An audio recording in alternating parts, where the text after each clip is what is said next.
Good morning, good afternoon, or good evening, depending on the day when you're listening to us. Welcome back to another episode of Scales and Tales. Today, we're going to talk about a common claim handling mistakes that could potentially increase the exposure. Most claim exposures do not increase because of one dramatic mistake. It grows through small delays, incomplete information, and missed opportunities that compound over the time. And that is one of the reasons why I'm a strong believer why counsel should be involved early. Adjusters and self-insured employers remain responsible for day-to-day claim management, but they should not handle legally significant files in isolation.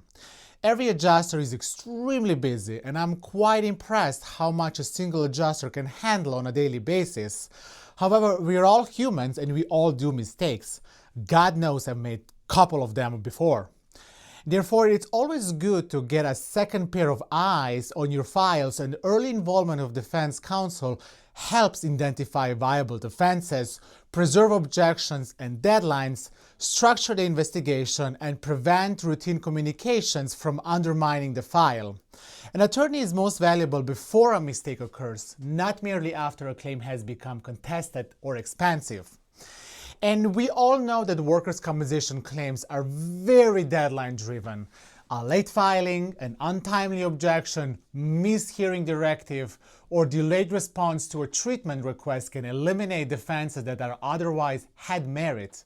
Once a deadline passes, the issue may shift from whether the carrier or employer was correct to whether it preserved the right to be heard at all.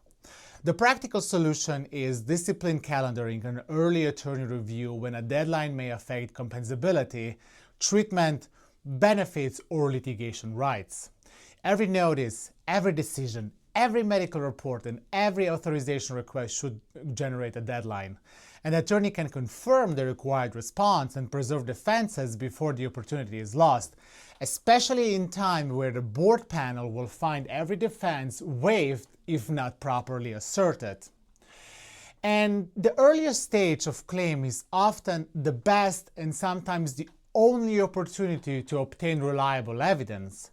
Witness memories fade, videos are overwritten, work schedules are changed, and supervisors leave.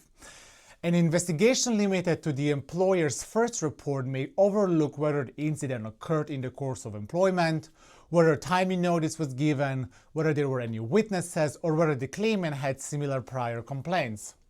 A complete investigation should address the accident mechanism, location, time records, job duties, witnesses, contemporaneous reporting, videos, prior injuries, any outside employment, and the initial medical history. Defense counsel should help shape that investigation when compensability, coverage, employment, notice, causal relationship, or potential fraud are being litigated. Attorney involvement can focus witness interviews, identify legally relevant documents, ensure that the facts collected answer the questions that will matter at the hearing, and that no stone gets unturned. Accepting a claim before the factual medical record is sufficiently developed can expand liability beyond what the evidence supports. This is especially important when the reported mechanism is unclear or vague, multiple body sites are alleged, the employment relationship is disputed, or the first medical report provides only a conclusionary opinion on causal relationship, or the first medical report only reports one body part, and then we all know that as soon as the claimant starts treating, all these 4 or 5 additional body parts come out of nowhere. Acceptance should therefore be deliberate and precise. Before accepting a disputed or potentially high exposure claim, the adjuster should consult with the counsel regarding what is being accepted: the accident, established body sites, correct employer and carrier, and nature of the injury. A compensable accident does not automatically establish every later complaint. Legal review can distinguish a prompt, well-supported acceptance from any unavoidable expansion of liability, especially when the case starts to explode due to the shifting mechanism of injuries or the claimant reporting additional body parts.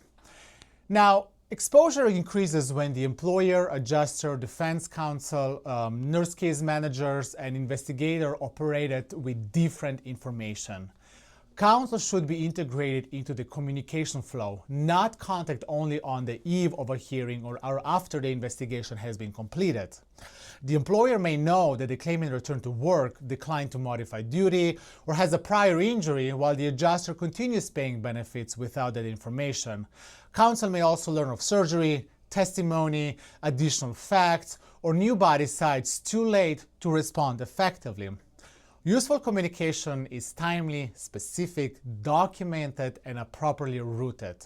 Having a great communication with your attorney and with the employees at the employer helps protect privilege strategy, avoids inconsistent instructions, and ensure that information affecting defenses, testimony, awards, return to work, or potential settlement are properly communicated without delays. Now, to make a long story short, good claim handling is an active, coordinated process, not a file storage function.